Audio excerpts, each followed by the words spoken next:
Good day and welcome to another very entertaining video.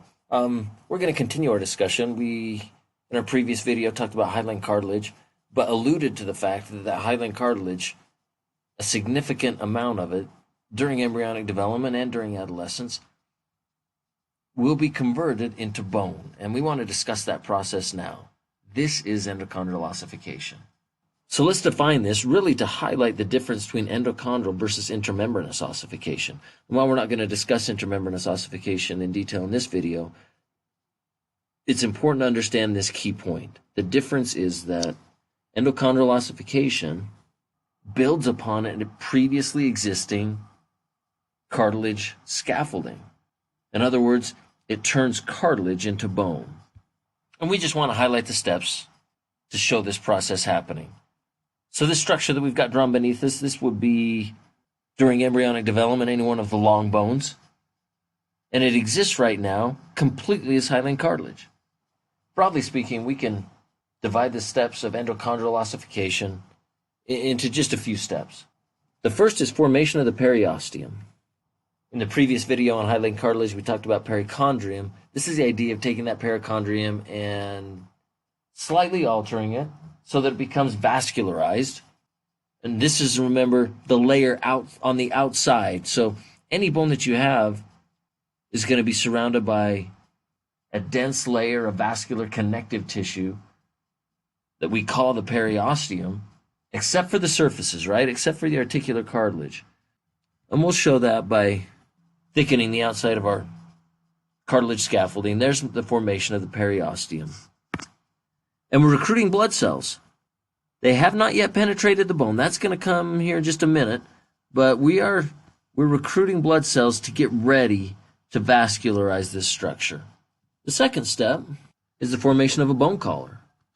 These are osteoid deposits against the cartilage model here.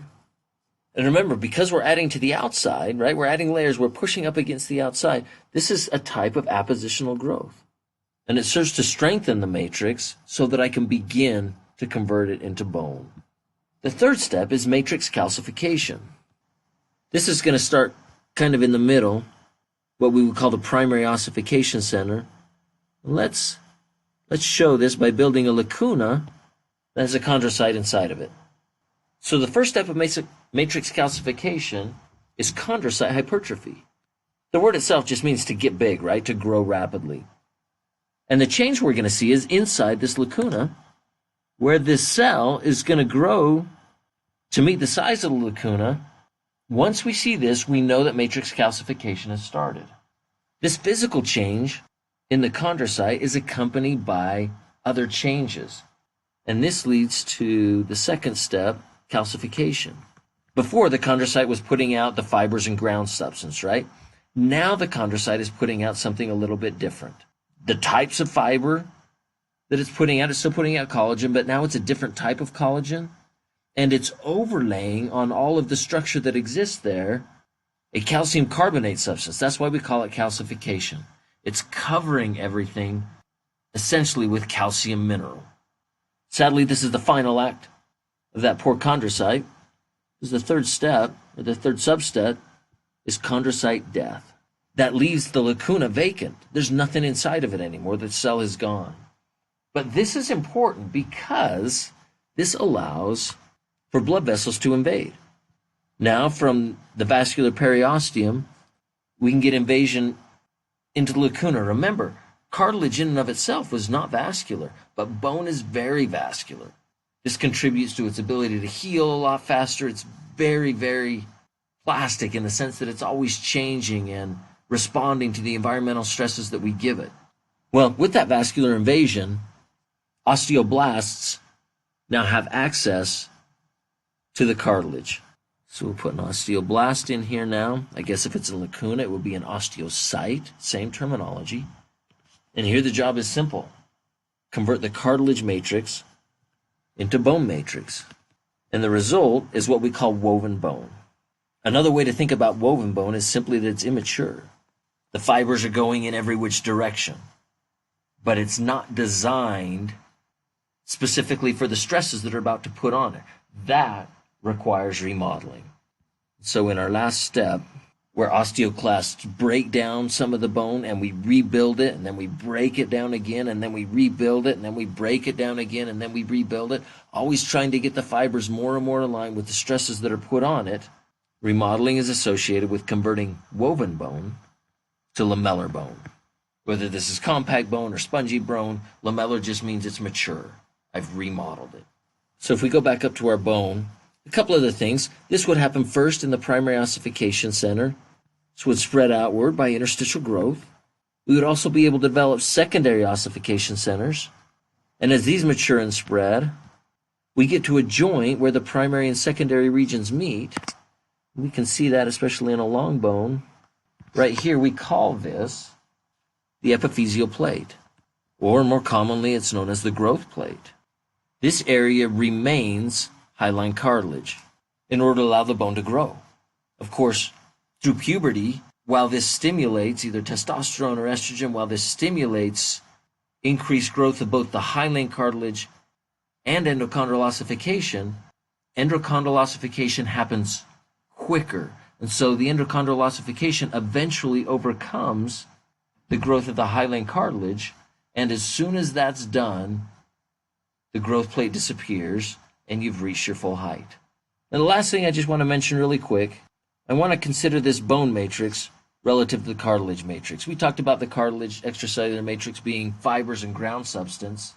In many ways, again, because the osteoblast and the chondroblast are cousins, this bone matrix is very similar. Another word for this bone matrix is osteoid. An osteoid contains both fibers and a different sort of ground substance, very similar to what we saw with chondroblasts.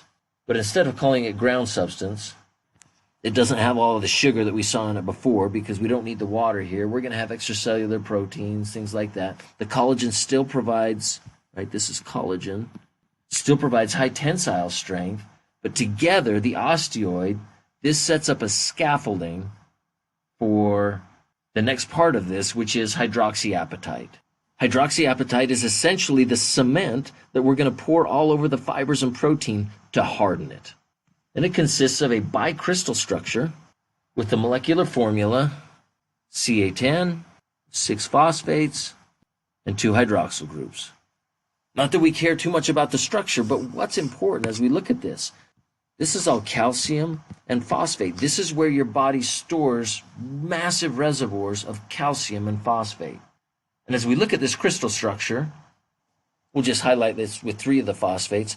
I hope you can appreciate phosphate is a very negatively charged functional group. Because it acts as an organic acid and donates protons, it contains a negative charge. Hence the role of calcium. Calcium as a divalent cation can come in and stabilize and negate that negative charge, allowing these things to crystallize. And so bone matrix consists of osteoid plus hydroxyapatite. The fibers, the organic, going down first to provide tensile strength, and then the hydroxyapatite, the inorganic crystal structure that acts as the cement. And so a quick summary of endochondral ossification. It's different from intramembranous ossification in that it requires a cartilage scaffolding. The first step is the formation of a periosteum, and then we're going to build a bone collar to strengthen this structure. And then we get into the ossification itself. This is done first by chondrocyte hypertrophy. The chondrocyte shifts in its production of ground substance and instead starts overlaying the structure with calcium carbonate to provide calcification of the structure, and then the chondrocyte dies.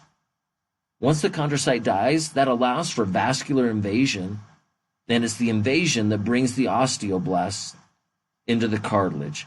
Once we have osteoblasts and osteoclasts, they can convert the cartilage matrix into bone matrix, which we reviewed as a blend of osteoid, the organic, and hydroxyapatite, the inorganic. And as we lay this down, we get immature woven bone. This is followed by prolonged and continual remodeling where woven bone is converted to lamellar bone.